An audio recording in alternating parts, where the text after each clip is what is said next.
et Territoires et pour 5 minutes, chers collègues.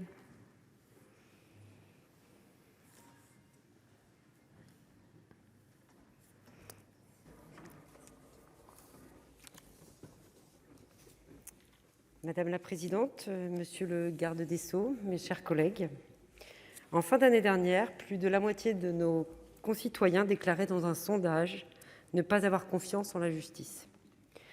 Ils sont en effet nombreux à décrier sa lenteur et à partager un sentiment ou un ressenti de manque d'efficacité. Cette situation est préoccupante en elle-même. Mais elle l'est d'autant plus que la justice, vous le savez tous, mes chers collègues, constitue l'un des fondements les plus essentiels de l'état de droit. Quand elle fonctionne mal, c'est tout l'édifice qui est fragilisé. La confiance que les citoyens placent dans l'appareil judiciaire, mais aussi dans le politique et dans les élus, s'érode. Il est donc impératif de remédier à cette situation qui ne date malheureusement pas d'hier. Elle est notamment due à un manque chronique de moyens. Le gouvernement a commencé à y répondre en augmentant significativement le budget destiné à la justice en 2021. Cet effort que nous saluons devra se poursuivre dans la durée si nous souhaitons que la justice de notre pays retrouve une pleine efficacité. Mais en plus d'un indispensable effort budgétaire, il faut également simplifier notre droit et rapprocher la justice des citoyens.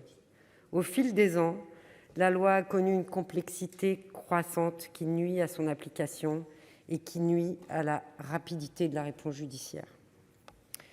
La proposition que nous examinons aujourd'hui vise notamment à faire progresser la simplification du traitement des infractions mineures. Mineures par leur degré, elles posent cependant un problème majeur. Majeur tout d'abord par leur nombre. Elles représentent en effet près de la moitié de l'activité des parquets.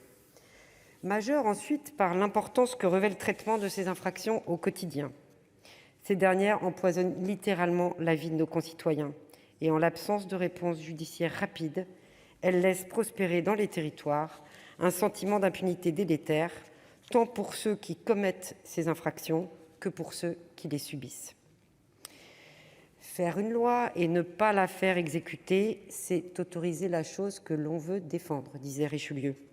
Ces petites infractions doivent donc recevoir une réponse rapide, adaptée, si nous voulons renforcer le respect de la loi.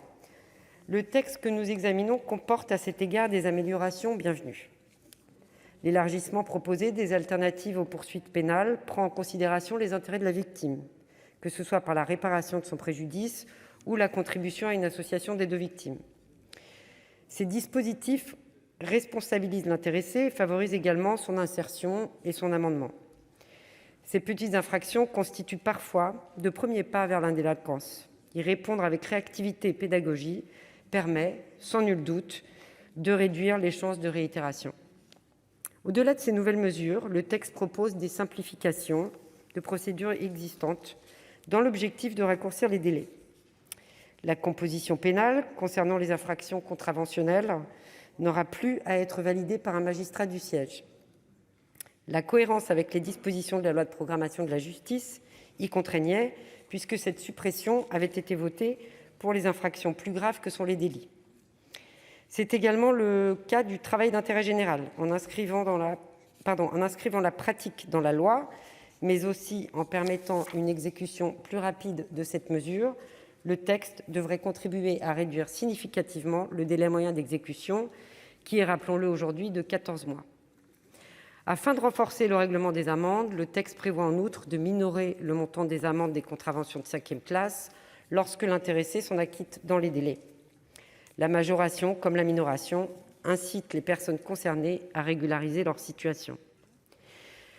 Notre commission des lois a enrichi le texte avec d'utiles dispositions et nous saluons à cet égard l'excellent travail de notre rapporteur Alain Marc. Les dispositions portées par ce texte amélioreront l'efficacité de notre justice pénale. Aussi, notre groupe soutiendra-t-il leur adoption. Au moment du vote du projet de loi de finances, comme à l'occasion des votes intervenant finalement sur tout texte de simplification, nos efforts doivent se poursuivre pour faire progresser la qualité de notre système judiciaire. Je vous remercie de votre attention. Merci. La parole est à Monsieur Jean-Baptiste